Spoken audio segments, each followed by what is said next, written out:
Well, since Chelsea doesn't play their second leg in the FA Cup semi-final against Middlesbrough until next week, I decided I was going to try something new. So in this video, I will give you my reaction, my thoughts and opinions around Chelsea fans' hottest takes on Twitter at this moment. So I'm picking up some news and comments around those news, and I'm giving it a thumb up if I agreeing, a thumb down if I disagree, and a sideways thumb if I think both. So hope you enjoyed this one, and before we continue any further, as usually, if you want to be a legend, make sure you like this video, subscribe to my page, and hit that notification bell down below. So let's get into it immediately. And CFCexplained is updating that there are 4 Premier League teams interested in Armando Broja.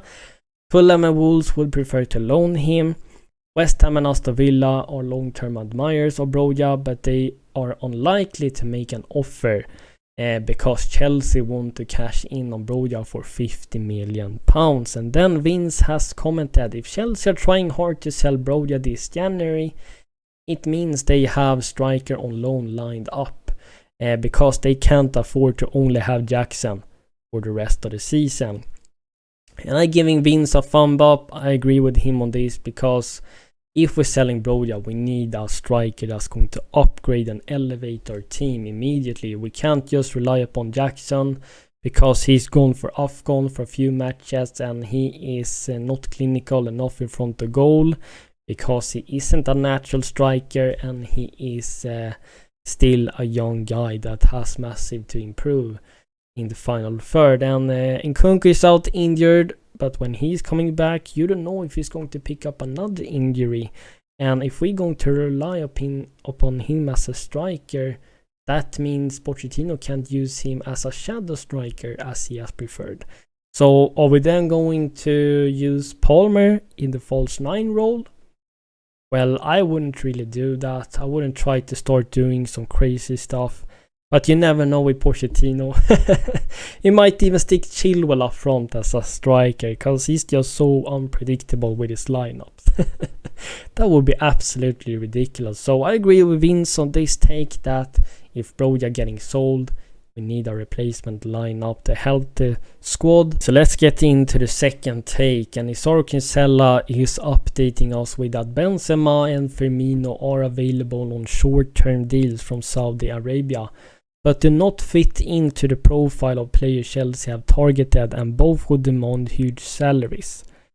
And then Coach Shelton has commented, this is nonsense. Benzema fits any profile.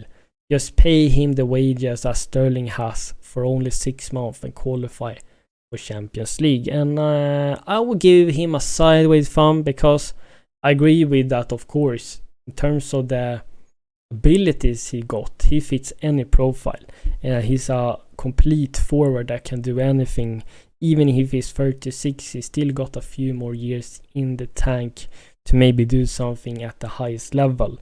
So Benzema of course got the qualities, but what CFCexplained is mentioning though, or referring to, is that the profile or owners is looking for is players under 25, because that's the transfer policy they have set up for the directors to follow. And Nisar also says he will demand huge salaries, which he would, but I don't think, like as this guy saying here, pay the same wage as Sterling. I don't think Benzema would go down to 300k a week. I think he would want even more. And as we know, our owners is looking to reduce the wage bill. Now we can argue if that is right or wrong, but I don't see it being realistic that Benzema will come to Chelsea, because we won't be able to pay the money he wants. And why would you want to come to a team that's sitting in 9th place and doesn't offer you Champions League football? I'm sorry to break it to you guys, but I think it's unrealistic. But I do agree with this guy that we could, if we could pay the same wages as we do for Sterling, we could do that for Benzema, of course. And if it was to be that he is going to be for 6 months, it would transform our attack. He would finish off the chances that we have missed this season. And I think it would also give us a much better opportunity to catch the top 6 team and hopefully qualify for European football. So that's my take on it. So let's get into the third topic, and this time is from Jones, as you know. There is some random guy saying he met Sarri and said that Sarri said apparently that he wants to come back. Now, I don't really believe that, because people can say all sort of stuff to get attention. I'm going to focus more on what Jones said here. And he said that he wouldn't be against to get Sarri to Chelsea again, because he says that these players needs a proper tactical system with instructions, whether if it's defensively or offensively. We finished third and won a Europe League with Europa League, where we beat Arsenal 4-1. That was one of the best days of my life. Good times. You have to live in the past a little bit, because being a Chelsea fan now is not easy. But Jones continues though that Sarri also has little more experience now. He's won Serie A with Juventus after his time at Chelsea. He finished second with Lazio, which was previous season, so he helped them qualify for Champions League, of course. And compared to how bad we have been the last 2 years, and that he has won us trophy at his end with us, I also think Stamford Bridge would appreciate him more than the last time around, in my eyes. And in my eyes, he's better than Pochettino. Let's keep eyes on how Lazio would do against Bayern München in the Champions League. And I will give it a sideways thumb. I both agree and disagree with Jones here. Most agree, actually. Maybe I should give it a thumb up, because I agree with him. I'm a huge admirer of Maurizio Sarri. I think he's a very underrated coach. And what we know, though, is that it takes time for a team to understand his philosophy. He's very complex and advanced. So the only question is, can the players learn these advanced tactical stuff and instructions with Sarri? Maybe that's where is the reason why I give him my sideways thumb. But in terms of a manager, I'm sure he would do an amazing job if we would give him time. And we Chelsea fans is so bad at giving time to managers, because we don't have patience. But when Sarri was here, despite his tactics and system being very advanced, you can see the progress. You can see the thoughts and ideas behind it, and it helped us getting to a third place. Hazard had his best season. I mean, Giroud, Loftus-Cheek, Callum Hudson-Odoi, these guys were amazing under him. Even Emerson was really good. And we won the Europa League. Now he left because we had a transfer ban. Hazard left and he wanted to go back to Italy to be a manager for Juventus. And he has now the experience and know-how, as Jones has said here. I mean, he has managed Empoli, Napoli, Juventus, Chelsea, Lazio, elite players, top players. He has also handled egos, young guys as well. He develops them too. I mean, look at what Callum Hudson-Odoi did under Sarri. We thought he was going to be the next Hazard.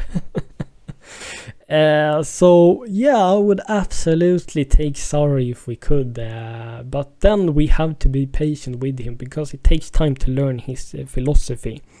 And what he wants to do in terms of setting up his team is to hold in possession, of course, but he wants to dictate the tempo.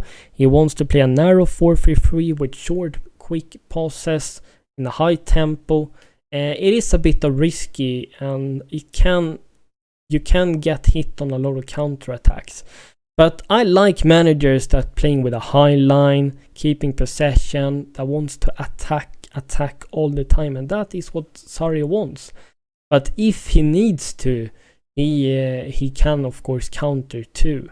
And he likes to create overloads on either the right or left hand side. And when the team is losing possession, he wants them to press high to win the back the ball. His training methods can be repetitive, as we know in Obi-Wan's podcast.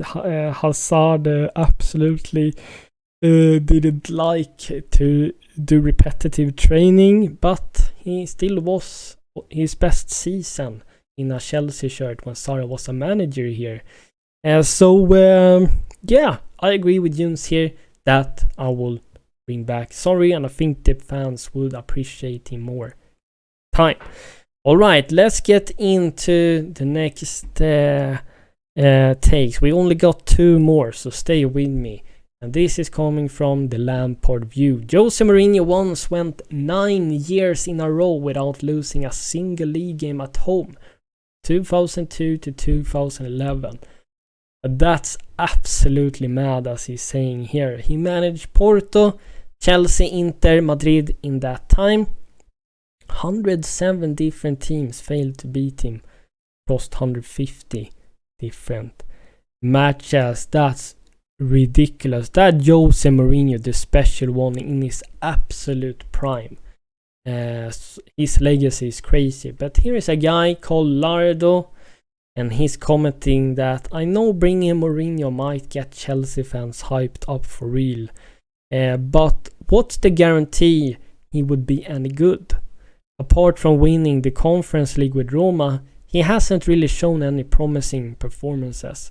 Plus, he constantly gets red cards.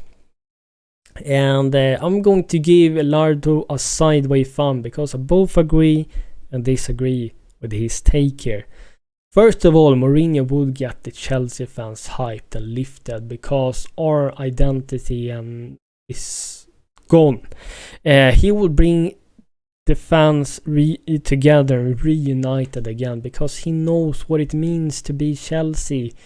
He is a part of the DNA in the club. He knows what it takes to win, and he can help the players in terms of getting that winning mentality. And I can understand that people are worried, as he says here. Can we be sure that he will be good? Because I can understand that we having a lot of young players, and that's maybe not what Jose Mourinho would prefer. And he continues that apart from winning the Conference League with Roma, he hasn't really shown any promising performances. Plus, he constantly gets red card. And here I think he's right in terms of getting red cards. I mean, we know Jose, he can lose his head. And that's because things is not going well behind the scenes. It can be because the owners hasn't backed him in the market as he wanted to. And therefore he couldn't maybe elevate the squad. But to say he hasn't shown any promises, I think is a little disrespectful. I mean, he helped Roma winning their first trophy in 14 years. He also took them to a final in Europa League, and what could have happened if that game went in his favor? So to say he hasn't shown any promises, I would say he's a bit mad. Now, when it comes to his tactical style and ideas, we can have a discussion for another day, and I already gave you my thoughts and opinions in the previous video, so I'm not gonna drag out on that. And let's get on to the last take, and this is from Pat Nevin. My beloved Chelsea at the Bridge regularly has the matchday atmosphere of a mausoleum on a rainy Monday. Whew. That is some hard words. And he says that quite fitting, as there is a cemetery just behind the main stand. Oh no, that is hard. That is really hard. I mean, then we don't have far to walk, at least to the cemetery. But I'm giving him a thumb up. It's spot on. I agree with his take. I mean, there is no atmosphere at the match days, and the spirit, the passion in Chelsea fans, the identity throughout the club has just been sucked out by these vampires of owners, literally. It is non-existent, and it's very sad. So I agree with him that yeah, that's what it feels like, really, and it's really sad. And of course, if you bring in a Mourinho, the atmosphere will be transformed, of course, because we all know him. We all know what he brought to this club, his massive legacy, etc. Hopefully this will be able to, hopefully we're getting back to those days where we're having that insane atmosphere, winning, etc. So That's it for my reactions on these Chelsea fans' hottest takes. So let me know your thoughts and opinions, of course, in the comments down below. Hope you liked this new video format, and I thank you so much for watching. Take care, and I see you for another video.